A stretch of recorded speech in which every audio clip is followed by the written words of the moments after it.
جب کیپٹل ہل کے اندر واشنگٹن میں جب ٹرمپ کے سپورٹرز چڑھ گئے, سب سے پہلے انہوں نے پولیس چیف کو خارج کروایا, اس سے فارغ کیا. تو اس سے کیوں نہیں کوئی پوچھ رہا؟ اوپر سے یہ کہہ رہے جی عمران خان ملٹری کورٹ میں, یہ عمران خان اس میں ملوث تھا. تو انہوں نے تو پہلے سے ہی پلان بنایا ہوا تھا کہ اس کو استعمال کرنا ہے ایک پوری جماعت کو, جو سب سے بڑی جماعت کو ختم کرنے کے لیے.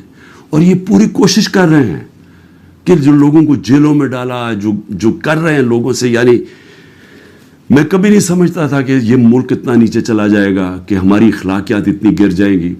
نبی صلی اللہ علیہ وسلم جب جنگ بھی جانے سے پہلے کہتے تھے, نہ تم نے عورتوں کو, مخالف دشمنوں کی, نہ عورتوں کو, نہ بچوں کو, نہ بوڑھوں کو, نہ درخت کاٹتے ہیں. یعنی اتنا دشمنوں کے خلاف تھا. جو ہمارے ساتھ ہو رہا ہے, اور نہ عورتیں دیکھتے ہیں, نہ بچے دیکھتے ہیں, نہ ان کی بزنسز دیکھتے ہیں. جس طرح کا ان کے رشتہ دار, ان کے جاننے والے سب کے اوپر پہنچ جاتے ہیں. یعنی ایسی کبھی میں نے اس طرح کا ظلم نہیں دیکھا جو ہمارے خلاف اس وقت ہو رہا ہے. اور آڑ کس کی لے رہے ہیں؟ جناب بہت بڑا ظلم کر دیا ہم نے 9 مئی کو. تو 9 مئی کو جو میرے سے ظلم ہوا, جو شروع ہوا, جس کی وجہ سے سارا کچھ ریاکشن ہوا, اس کے اوپر تو کوئی انکوائری بھی نہیں ہوئی. اور اس لیے میں یہ ابھی تو جو کیسز اب بن رہے ہیں اس کی آڑ لے کے ہر دوسرے دن ایک نیا دہشت گردی کا کیس بن جاتا ہے, جو 180 تک پہنچ چکا ہوں. اور یہ اب ممکن ہی نہیں ہے میرے لیے کہ میں ساری جگہ بھاگا پھروں. کوئی میاں والی میں کیس ہے, فیصل آباد میں کیس, جدھر جو وہ 9 مئی کا بنا کے جس کو کیسز ہے. تو کوشش کر رہا ہوں, ملک سے تو نہیں بھاگوں گا. ہو سکے گا کہ ایک وقت ایسا آئے گا کہ میں یہ نہیں کر سکوں, اور جیل میں ڈال دیں گے, ڈال دے, تیار ہوں میں جیل کے لیے.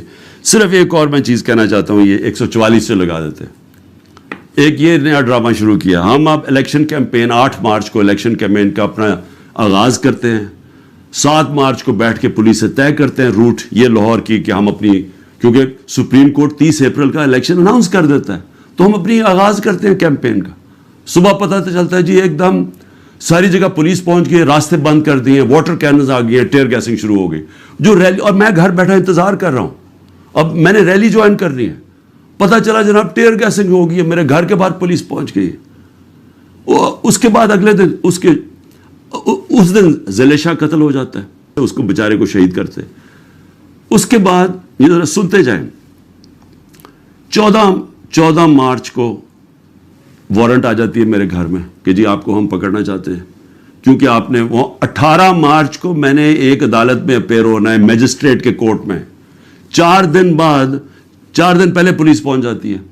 آپ کو اگر میجسٹریٹ کورٹ میں پیش بھی ہونا ہے تو ایک دن 24 گھنٹے میں پیش کرنا پڑتا ہے. وہ 4 دن پہلے پولیس پہنچ جاتی ہے. اور وہ جو کیس تھا, میں کہہ رہا ہوں, ہماری سینئر لیڈرشپ کہہ رہی ہے ہاں جی عمران خان عدالت میں پیش ہوگا, وہ سارے باہر پولیس کو کہہ رہی ہے, وہ سن ہی نہیں رہے. اس کے بعد جو یہ ذرا سمجھیں, جو CRPC کرمنل کوڈ کا جو سیکشن 75 ہے, اس کے مطابق اگر آپ وکیل آپ کو ایشورٹی بانڈ دے دیتا ہے کہ عمران خان 18 کو پہنچے گا, تو وہ اریسٹ نہیں کر سکتے. یہاں کا جناب جو CCPO ہے, اس کے پیچھے میرا وکیل, اور وہ بھی وکیل بھی ہائی کورٹ بار ایسوسی ایشن کا پریزیڈنٹ, وہ پیچھے پھر رہا ہے ایشورٹی بانڈ لے کے, وہ مل ہی نہیں رہا اسے, کیونکہ بدنیت ہے. یہاں پھر مجھے اغوا کرنے آئے تھے, 24 گھنٹے میرے گھر کے اوپر اٹیک کیا. اچھا اب پھر 144 وہاں ہمارا 14 مئی کو جب ہم دیکھ رہے ہیں کہ الیکشن نہیں کرنے جا رہے, تو ہم 6 مئی کو اپنی آئین کے لیے, کیونکہ آئینی طور پہ ان کو الیکشن کروانا چاہیے تھا 14 مئی کو, جب آئینی طور پہ الیکشن نہیں کر رہے تو ہمیں کیا پتہ چلتا ہے کہ جی ایک دم اسلام آباد میں ہم ریلیز نکال رہے ہیں, سارے ملک میں ریلیز نکل رہی ہیں. اسلام آباد میں ریلی نکلتی ہے 144 عمران خان کے اوپر, یہاں کیس ہو جاتا ہے. سارے پاکستان میں ریلیز نکل رہی ہیں, لیکن اسلام آباد میں جی کیونکہ 144 لگا دیا تھا, وہ 144 لگتا ہی صرف ہمارے لیے. مولانا فضل الرحمان نے ریڈ زون میں جا کے 144 کے دوران سپریم کورٹ کے باہر پورا گالیاں نکالی چیف جسٹس کو. عدالتوں کو گالیاں نکالی سپریم کورٹ کے چیف جسٹس کو کھڑے ہو کے, اور ان ساروں نے تقریریں کی ریڈ زون کے اندر. اس کے لیے 144 نہیں تھا, اس کو بلکہ فیسیلیٹیٹ کر رہی ہے حکومت جا کے وہ ریلی نکالنے کے لیے. لیکن ایک آئین کو کے لیے ایک آئین کی خلاف ورزی ہو رہی ہے, اس کے لیے ریلی نکل رہی ہے, اور اس کے اوپر عمران خان کے اوپر کیس. تو یہ ہیں اس طرح کے کیسز. میں آخر میں اب کہنا کیا چاہتا ہوں, دیکھیں میں اپنی قوم سے بات کرنا چاہتا ہوں. میں نے تو اس کا مقابلہ کرنا ہی ہے. میں تو آپ کو کہہ بیٹھا ہوں اتنے زیادہ کیسز ہیں. میرا تو اب بلکہ میں وکیل ہی تقریباً بن گیا ہوں, اور میرا اب عدالتیں تو میرے آفس ہی بن گئی ہیں. میرا تو ہر روز ایسے ہے کہ جس طرح میں آفس جا رہا ہوں, اور میں تو اس کا مقابلہ کرتا رہوں گا. لیکن یہ ہو سکتا ہے کہ میں اب میں میاں والی بھی جانا ہے تو کوئٹہ بھی جانا ہے, یہ ہو سکتا ہے کہ میں اب نہ کروں. انہوں نے وارنٹ نکال دیا, اریسٹ کر دیں گے. پلان تو ان کا کہ کسی نہ کسی طرح اس کو اریسٹ کرو تاکہ یہ جیل میں جائے اور پھر اس کی پارٹی توڑو اور اس کے بعد پھر الیکشن راؤنڈز کرو. یہ ان کا پلان ہے. میں تو اس کے لیے تیار ہوں. لیکن میں اپنی قوم سے آخر میں کیا کہنا چاہتا ہوں, دیکھیں یہ جو ہو رہا ہے نا, یہ عمران خان بنے پرائم منسٹر, الیکشن جیتے نہ جیتے, جیل میں جائے, لیکن مسئلہ تو پاکستان کا اس وقت. تو میں آپ کے لیے اب کہہ رہا ہوں, یہ جو ہو رہا ہے نا, یہ صرف اور صرف ملک کی اب تباہی ہے. یہ جو چور اوپر بیٹھ گئے ہیں, اور میں نے آپ کو ان کے کیسز بتایا, یہ تو کچھ بھی نہیں ہے کیسز. ان کے اوپر تو پوری کتابیں ہیں ان کی کیسز کے اوپر. ان کے اوپر تو باہر کی کتابوں میں ان دونوں کے زرداری اور نواز شریف خاندانوں کے اوپر چوری کے اوپر ان کے اوپر کتابوں کے اندر مینشن کیا ہوا ہے, باہر کے اخباروں میں ہے. یہ ایک دوسرے کے متعلق کیا کہتے تھے, اسٹیبلشمنٹ ان کے متعلق کیا کہتی تھی. تو اس میں تو کسی کو کوئی شک نہیں ہے کہ انہوں نے کیا کیا. اب یہ جو پلان بن رہا ہے کہ عمران خان کو جیل میں ڈال کے ان کو واپس لے کے آنا, چلے عمران خان جیل میں بھی چلا جاتا ہے, یہ واپس بھی آ جاتے ہیں, لیکن ملک کا کیا بنتا ہے. میں یہ سوال پوچھ رہا ہوں کہ ملک کا جو حالات ہیں, یہ جو جنرل باجوہ نے یہ انجینئرنگ کر کے ان کو اوپر بٹھایا ہے, کیا ملک بچ جائے گا ایسے؟ مجھے یہ بتائیں کہ صرف معاشرت کو دیکھ لیں کہ ہم جب ایک سال میرے ہٹانے سے ایک سال پہلے جو ہمارا ڈالر, کیونکہ اصل مسئلہ پاکستان کا ڈالرز کا ہے, ہم کیوں آئی ایم ایف کے گھٹنوں میں پھر رہے ہیں, کیونکہ ہمارے پاس ڈالرز کی کمی ہے. آئی ایم ایف سے ہمیں ڈالرز چاہیے. لیکن جس وقت ہمارا جو آخری سال تھا 8.7 ارب ڈالر کا ہمارا ڈالر انکم میں اضافہ ہوا تھا, ایکسپورٹس میں اور ریمیٹنسز میں 8.7 ارب ڈالر کا اضافہ ہوا تھا. اس سال جب سے یہ جنرل باجوہ کے یہ تحفے آئے ہیں, انہوں نے ایک سال کے اندر 8.5 ارب ڈالر کی کمی کی ہے ریمیٹنسز اور ایکسپورٹس میں. وہ جو ہمارا بڑھا تھا اور ہمارا پورا ماشاءاللہ جس طرح ہم جا رہے تھے مزید ہمارا اور بڑھنا تھا, کیونکہ ہمارا 2 سال میں بڑھتا جا رہا تھا. ان کا ایک سال میں 8.5 ارب ڈالر کم ہوا ہے ریمیٹنسز میں اور ایکسپورٹس میں. اس کا مطلب کہ 3 ارب ڈالر کے تو ہم قرضے لے رہے ہیں ان سے, اور جو آمدنی ہے وہ سکڑتی جا رہی ہے. اگر ایک گھر کے اندر آپ کے اوپر قرضے چڑھتے جا رہے ہیں تو آپ آمدنی بڑھا کے قرضے واپس کریں گے نا. اگر آمدنی آپ کی کم ہو رہی ہے تو قرضے آپ نے کیسے واپس کرنے؟ تو یہ ہے تباہی کی طرف. بے روزگاری بڑھ رہی ہے, مہنگائی بڑھ رہی ہے, تنخواہ دار طبقہ پس گیا ہے, عوام کو سامنے کچھ نظر نہیں آ رہا. جو اس ملک کے قابل لوگ ہیں وہ باہر جانے کا سوچ رہے ہیں. 9 لاکھ پروفیشنلز ملک چھوڑ کے چلے گئے ہیں کیونکہ ان کو امید نہیں نظر آ رہی. کیونکہ امید یہ جب ان شکلیں دیکھتے ہیں جو دبئی میں بیٹھ کے گدوں کی طرح پاکستان کی بندر بانٹ کر رہے تھے, وہ لوگ پاکستان سے مایوس ہو گئے ہیں. آگے نظر کچھ نہیں آ رہا. اوپر انصاف کا نظام جس ملک میں یہ ہو کہ یہ چور اوپر بیٹھ کے اپنے کیسز اربوں روپے کے 1100 ارب روپے کے کیس معاف کروا دیں, اور وہ جو لوگ جن کی انصاف کی تحریک جو 27 سال لے کے آئے تھے کہ جس ملک میں رول آف لا ہو, ان کے اوپر کیسز کی بارش ہوئی ہے. ان کے اوپر 3-3 4-4 کیسز تھے. میرے پر 180 کے قریب کیسز ہیں. کبھی ہوا ہے دنیا میں کسی ملک میں ایسے کبھی ہوا ہے؟ لیکن یہ ہو اس لیے رہا ہے کہ یہاں مجرم اوپر بیٹھ گئے ہیں. اور میں قوم کو آج کہہ رہا ہوں, میں سارے وہ لوگ جو کہ یہ غلط کام کر رہے ہیں ان چوروں کے لیے, دیکھیں اللہ نے کیوں کہا تھا کہ رزق میرے ہاتھ میں ہے؟ اس نے اس لیے کہا تھا کہ کوئی اپنی رزق بچانے کے لیے، تنخواہ بچانے کے لیے، نوکری بچانے کے لیے آپ کوئی غلط کام نہ کریں. آپ کے اوپر اللہ نے لازم کیا ہوا ہے کہ آپ قانون کے مطابق چلیں. برطانیہ میں کسی پولیس والے کی جرت، کسی اوپر آفیسر کی جرت نہ ہو کہ نیچے پولیس والے کو کہا کہ غلط کام کرو. کسی کے گھر کے توڑ کے اندر چلے جاؤ، وہاں اس کا گھر لوٹ لو، ان کی بزنسز بند کر دو. جرت نہ ہو، پولیس چیف کی جرت نہ ہو، کیونکہ اسے پتا ہوگا کہ قانون میں وہ نیچے کھڑا ہوگا کہے گا میں یہ نہیں کرتا، یہ قانون مجھے اجازت نہیں دیتا. وہاں کا اس لیے وہ کامیاب ہے ملک، اس لیے ہمارے لوگ بچارے سمندروں میں ڈوبنے کی رسک لیتے ہوتے پہنچنے کی کوشش کرتے ہیں، کیونکہ وہاں انصاف ہے. وہاں کسی کو غلط کام کرنے کے لیے آپ حکم نہیں دے سکتے، کیونکہ قانون ہے، انصاف ہے، رائٹس ہیں لوگوں کے، ان کے فنڈامنٹل رائٹس کی، ان کی عدالتیں ان کی حفاظت کرتی ہیں. یہاں پکڑ کے جس کو مرضی اٹھا کے اندر جیلوں میں ڈال دو، جس کو مرضی تشدد کرو.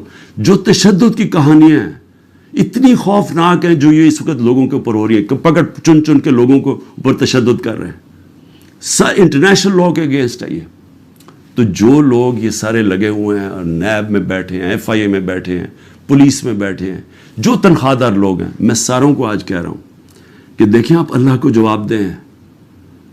آپ یہ جو چیزیں کر رہے ہیں، آپ اپنے ملک کی تباہی کے راستے پہ ملک کو لے کے جا رہے ہیں، اور آپ اپنی آخرت بھی تباہ کر رہے ہیں.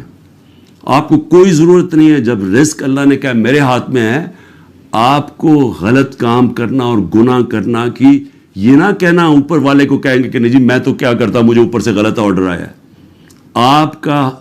آپ کا رائٹ ہے کہ غلط آرڈرز آپ نہ مانیں. یہ آپ کو قانون اجازت دیتا ہے، جو کہ کسی بھی مغربی جمہوریت کے اندر کسی کی جرت نہیں ہے، کسی آفیسر کی جرت نہیں ہے کسی نیچلے والے سے غلط کام کروایا جائے.